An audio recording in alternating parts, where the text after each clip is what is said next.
ಹಾಡಾಗಲೇ jewellery ಶಾಪ್ಗೆ ನುಗ್ಗಿ ದರೋಡೆ ಮಾಡಿರುವಂತಹ ಘಟನೆ. ಗನ್ ತೋರಿಸಿ 3 ಕೆಜಿ ಚಿನ್ನಾಭರಣ ದೋಚಿದಂತಹ ಗ್ಯಾಂಗ್ ಇದು. ಕಲಬುರಗಿ ನಗರದ ಸರಾಫ್ ಬಜಾರ್ನಲ್ಲಿ ಇಂಥದ್ದೊಂದು ಘಟನೆ ನಡೆದಿದೆ. ಹಾಡಾಗಲೇ ಜ್ಯುವೆಲರಿ ಶಾಪ್ಗೆ ನುಗ್ಗಿ ದರೋಡೆ ಮಾಡಿರೋ ಘಟನೆ. ಚಿನ್ನಾಭರಣವನ್ನ ದೋಚಿದ್ದಾರೆ. ಬರೋಬ್ಬರಿ 3 ಕೆಜಿ ಚಿನ್ನ. ಕಲಬುರಗಿ ನಗರದ ಸರಾಫ್ ಬಜಾರ್ನಲ್ಲಿ ನಡೆದಂತಹ ಘಟನೆ ಇದು. ಗ್ರಾಹಕರ ಸೋಗಿನಲ್ಲಿ ಬಂದರು 4 ಜನ ದರೋಡೆಕೋರರು. ಅದಾದ ನಂತರ ಚಿನ್ನಾಭರಣ ದೋಚಿದ್ದಾರೆ. ಅಂಗಡಿ ಮಾಲೀಕ, ಸಬ್ಕಾ ಮಾಲೀಕ ಗನ್ ಮಾರಕಾಸ್ತ್ರ ತೋರಿಸಿ ಬೆದರಿಕೆ ಹಾಕಿದ್ದಾರೆ.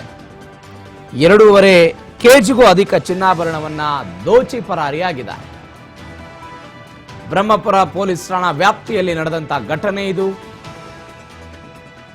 ಘಟನಾ ಸ್ಥಳಕ್ಕೆ ಪೊಲೀಸ್ ಆಯುಕ್ತ ಡಾಕ್ಟರ್ ಶರಣಪ್ಪ ಭೇಟಿ ಕೊಟ್ಟಿದ್ದಾರೆ, ಪರಿಶೀಲನೆ ಮಾಡಿದ್ದಾರೆ.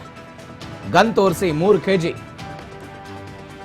ಪ್ರಕರಣ ಸಂಬಂಧ 5 ತಂಡವನ್ನ ಆಯುಕ್ತ ಶರಣಪ್ಪ ಅಂಗಡಿಯಲ್ಲಿ ಶರಣಪ್ಪ ಅಂತ ಆಯುಕ್ತರು ಅವರು 5 ತಂಡವನ್ನು ರಚನೆ ಮಾಡಿದ್ದಾರೆ. ಅಂಗಡಿಯಲ್ಲಿ ಮಾಜಿ ಕೆಲಸಗಾರರು ದರೋಡೆಯಲ್ಲಿ ಭಾಗಿಯಾಗಿರೋ ಶಂಕೆ ಇದೆ.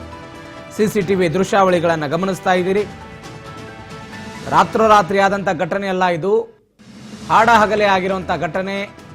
3 ಕೆಜಿ ಚಿನ್ನಾಭರಣವನ್ನು ದೋಚಿದ್ದಾರೆ. ದೃಶ್ಯದಲ್ಲಿ ಗಮನಿಸ್ತಾ ಇದ್ದೀರಿ ಸಿಸಿಟಿವಿ ದೃಶ್ಯಾವಳಿಗಳು. ಕಲಬುರಗಿ ನಗರದ ಸರಾಫ್ ಬಜಾರ್ನಲ್ಲಿ ನಡೆದಂತಹ ಘಟನೆ ಇದು. ಗ್ರಾಹಕರ ಸೋಗಿನಲ್ಲಿ ಒಳಗೆ ಬರ್ತಾರೆ 4 ಮಂದಿ ದರೋಡೆಕೋರರು. ಅಂಗಡಿ ಮಾಲೀಕನಿಗೆ ಗನ್ ತೋರಿಸ್ತಾರೆ, ಮಾರಕಾಸ್ತ್ರವನ್ನು ತೋರಿಸಿ ಬೆದರಿಕೆ ಹಾಕ್ತಾರೆ.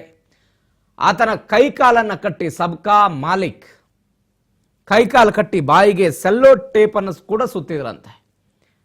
3 ಕೆಜಿ ಚಿನ್ನಾಭರಣವನ್ನು ದೋಚಿ ಪರಾರಿಯಾಗಿದ್ದಾರೆ ಅಂತ ಬ್ರಹ್ಮಪುರ ಪೊಲೀಸ್ ಠಾಣಾ ವ್ಯಾಪ್ತಿಯಲ್ಲಿ ಇಂಥದ್ದೊಂದು ಘಟನೆ ಆಗಿದೆ. ಘಟನಾ ಸ್ಥಳಕ್ಕೆ ಪೊಲೀಸ್ ಆಯುಕ್ತರಾದ ಡಾಕ್ಟರ್ ಶರಣಪ್ಪ ಭೇಟಿ ಕೊಟ್ಟಿದ್ದಾರೆ, ಪರಿಶೀಲನೆ ಮಾಡಿದ್ದಾರೆ.